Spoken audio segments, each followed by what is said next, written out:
All right, good morning. So we are here at the Presbyterian Church of the Lakes. I just got out of an excellent service here, and I recently learned that I have a friend who is a former Navy sailor as well, and we had an opportunity to talk last week, and unfortunately my battery was dead, and so I missed a lot of excellent content, so hopefully we can capture some of that great information today, and without any further ado, Ray, would you like to go and introduce yourself? Hi, my name's Ray Golden. I was in the Navy from 1969 to 1973. I was like an engineman and went basically went to boot camp, went to A school, and then ended up going into NIOTS training, which was for small boats in Vietnam. I was in the STAB program up at NIOTS. That program, due to the Vietnamization that was going on, where they were just turning units into advisors and not just totally U.S. bound. The STAB program was canceled, and everybody in my class was transferred to BSU-1 in Coronado, California, which was a place that we didn't know what it was, and we really weren't getting much guidance from the staff at the school where we were going. But what we found out was it's part of the naval. It was a part of the Naval Special Warfare Group, and basically we just provide boat service for UDT and SEALs. And I deployed to Vietnam twice. The first time was 6 months when we were with East Coast SEAL Platoon, SEAL Team 2, the 8th Platoon, and then for the second half of that deployment we were with the West Coast platoon. That was the SEAL Team 1 Victor Platoon. And the second time I went back to Vietnam, they did not relieve the SEAL team, so after a month or so we went to the Philippines and then Okinawa for the rest of that deployment. Very cool, very cool. And I, for one, get kind of blushed and gushy when we talk about anything related to the Navy SEALs, and I've had the privilege of running into a couple when I served on board the USS Truman. From your experience, are the Navy SEALs really larger than life, like my impression of them is? Well, they're definitely a breed apart, and looking at a lot of them, you'd look at them and you go, this guy, he looks like a normal guy. Everybody isn't like a giant Rambo type of guy, but they were all very professional and conscientious about what they did. And we worked with people that were like chief petty officers and had been in the Navy for quite a while compared to me. When I was there, I was like a 19, 20-year-old, and it was just kind of awe-inspiring just to be there with them and then be related to what they were actually doing. Now, something that you shared with me last week, and you and I both know this because we served, but a lot of folks who may see this video, they may or may not know this, but somebody doesn't wear necessarily a patch on their arm that says, I'm a Navy SEAL. They might be an engineman, electrician, they have a rating. So how does that play into Well, that being a was SEAL? like back when I was there, when I was in the Navy, they had the same rate that they went to boot camp, got assigned a different, rate, which is like your job in the Navy: bosun's mate, gunner's mate, machinist mate, whatever you happen to be. And the SEALs, they would keep that rate because a lot of them went out to the fleet for a while. Then they got into BUDS training, and once they passed that, they didn't, like nowadays, they have a special operator rate that they all are the same kind of, they're in their own specific grouping. But back when I was there, they were all, if they wanted to get promoted, they had to take the gunner's mate or the bosun mate or whatever rating they were in. They had to take that test in order to get promoted. Makes perfect sense. Whether or not they were an actual They boatswain's mate would never day-to-day. work in doing that stuff. Maybe they did a little gunner's mate stuff as taking care of weapons, but as far as being a bosun mate or a boiler tender or anything like that, they probably never really did a whole lot of that work. So they had to just they were like, I'm sure that they got a special kind of extra points for what they were actually doing. Sure, makes sense. Makes sense. A question that I'd asked you last week, and again, this is something that maybe the viewers have wondered the same thing.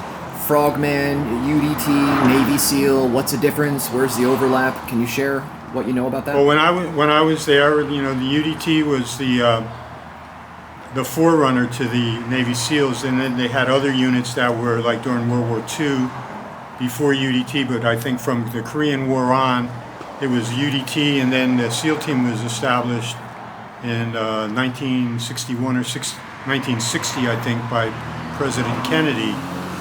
And they drew all their initial members from the UDTs, and then basically while I was there, they had BUDS training, which stood for Basic Underwater Demolition and SEAL. So they'd go through the same training, and they would branch out. If you were going to be a UDT, you'd stay in that, and then the SEALs went through different types of specific training. Makes sense. Makes sense. Do you keep in touch? You showed me last week some of the pictures of when you served and some of the gentlemen who were in fact SEALs. Do you keep in touch with any of these guys? Have you? Well, not that much. Every once in a while, I'd see someone they have a Navy SEAL museum down in Port St. Lucie, Florida, and every year they have a muster around, usually about the week before Veterans Day, and they have a big crowd, and every once in a while I'd go down there and I'd see some of the folks that I knew down there. Absolutely. Let me preface my next question with this. I have a lot of respect for anybody who serves in any of the branches of the military. I have a special respect for those who go above and beyond and become special operators of one form or another.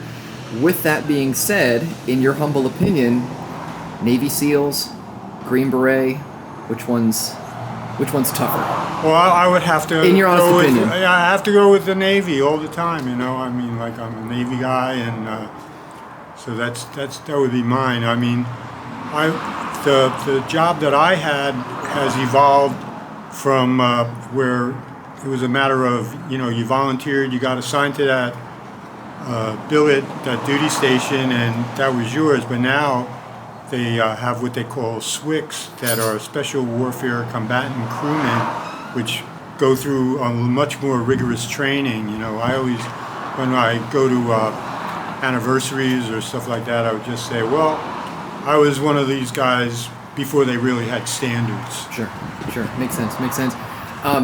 Kind of on a personal level, so a lot of the interviews I do, a lot of the friends that I meet are over in Lake Eola, and some of the veterans have, as you can imagine, seen a lot of things that they don't necessarily want to talk about, and I'm not able to have them open up on record, which I completely respect. And something that I was sharing with my wife yesterday was, if the services of today, the VA, the benefits, the counseling were available back in the 60s and 70s when a lot of our vets came back from Vietnam, do you think that the plight of the homeless veteran would be a lot different than it is today? I mean, I wasn't around then, but I've only heard horror stories of what it was like for a veteran to come home after honorably serving.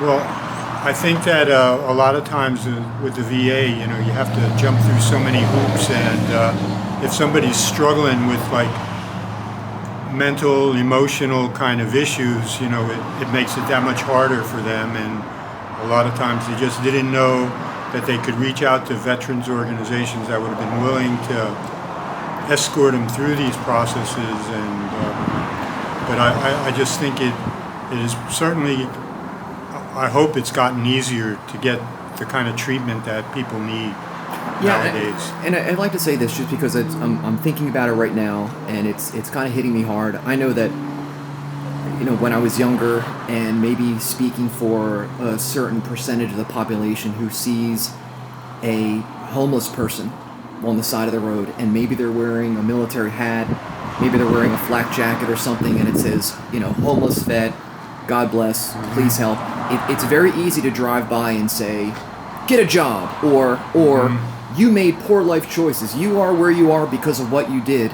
And I'd like to take a moment to remind the viewers that although they are in that situation at this moment, years ago, they honorably served. They fought for this country. They literally, whether it was their choice, whether they were drafted, doesn't make a difference to me. They put their lives on the line, and through a series of circumstances and life experiences, they ended up where they are today. And so I ask those who watch this video just to take a little bit more, just think about it again before you judge or cast a shadow on. By the grace of God goes anyone, I mean. Absolutely. Absolutely. Yeah. And there's a quote, and I'm going to try to say it off the top of my head, that you have never lived until you've nearly died. For those who have fought for it, life has a sweetness that the protected will never know. And I know I forget who the author of it is, and typically it's shown as unknown, but I know there was somebody that wrote it, right. And I probably didn't get 100% correct. But I just want to reiterate how much I appreciate this interview, Ray, and I'm going to wrap it up and give you the rest of your time back. But again, for those who maybe never served or never any type of a protective capacity, you may not know what our brother and sisters in arms have gone through. What you just said reminds me of a thing that Freddie Roosevelt said, like, I'm going to paraphrase it, but it's easy to criticize the man in the arena, but you don't know what he went through. Absolutely. You can try walking a mile in someone else's shoes. There's a lot of metaphors and analogies that go to this. So as I always say at the end of my videos, you can see you've got a salute for your service YouTube channel there. Is it okay, sir, that I post this on my YouTube channel? Sure. Really appreciate that. I don't want to get sued, and so I have to say it legally. And then, as I always say at the end of the videos, you can't see me behind the camera here. Sorry, I got a little bit emotional there. But I'm giving Ray a crisp Navy salute behind the scenes here, and I reach out and thank you again for your time and your service, and I hope you have a blessed weekend, sir. Okay. Thank you very much. All right.